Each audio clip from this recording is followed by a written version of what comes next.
చాలా రోజుల తర్వాత బాయ్ మా ఇంటికొచ్చాడు. వచ్చినట్టు తినంగున్నాడా, "నాకు ఆకలేత్తుంది ఏమన్నా మంచిగా తినిపించరా" అన్నాడు. సర్లే మన దగ్గరకొచ్చి ఆకలంటే ఊరుకుంటామా? అలాగే అని బేగంపేటలో ఉన్న సింధు కాలనీకి తీసుకొచ్చాను. ఇక్కడ ఆర్‌కే టిఫిన్స్‌లో తవ్వ బోండా చాలా స్పెషల్ బావుంటుంది.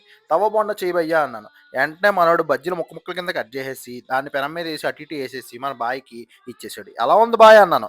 తిన్న వెంటనే నోట్లో ఏసుకునే కరిగిపోయింది. "చాలా బావుంది" అన్నాడు బాయ్. బాయ్ సాటిస్ఫైడ్ కదా అని ఇంకోటి ఏమన్నా తినిపిస్తాను స్ట్రీట్ స్టైల్‌లో తినిపిచ్చు అన్నాడు. సర్లే నీకు మంచి స్ట్రీట్ స్టైల్‌లో బేగంపేటలో పిజ్జా డన్ ఎదురుగుండా ఉన్న ఈ బండి దగ్గరికి బాయ్‌ని తీసుకొత్తే, బాయ్ అర్జెంట్‌గా నాకు ఎగ్ ఫ్రైడ్ రైస్ వద్దు. నాకు చికెన్ ఫ్రైడ్ రైస్ కావాలన్నాడు. సర్లేరా బాబు ఏదోకటి మా వోడు చేసిచ్చారా అన్నాను. అది చూస్తా ఉంటేనే తినేయాలనిపించేత్తుంది. వెంటనే బాయ్‌కి ప్లేట్‌లో ఏసిచ్చి టేస్ట్ ఎలా ఉంది చెప్పరా అన్నాను. టేస్ట్ మాత్రం అమృతంగా ఉంది. ఎక్సలెంట్ అంటున్నాడు బాయ్. చూడండి ఒకసారి.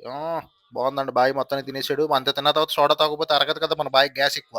వెంటనే బాయ్‌ని తీసుకొచ్చి బ్లూబెర్రీ సోడా కావాలన్నాడు. కలర్‌ఫుల్ ఎక్కువ కలర్‌ఫుల్ మనిషి. సర్లే నువ్వు బ్లూబెర్రీ సోడా ఇప్పించాను. వెంటనే తాగేసి బాయ్ సూపర్‌గా ఉందన్నాడు. ఇంతేనండి ఈ రోజుకి బాయ్.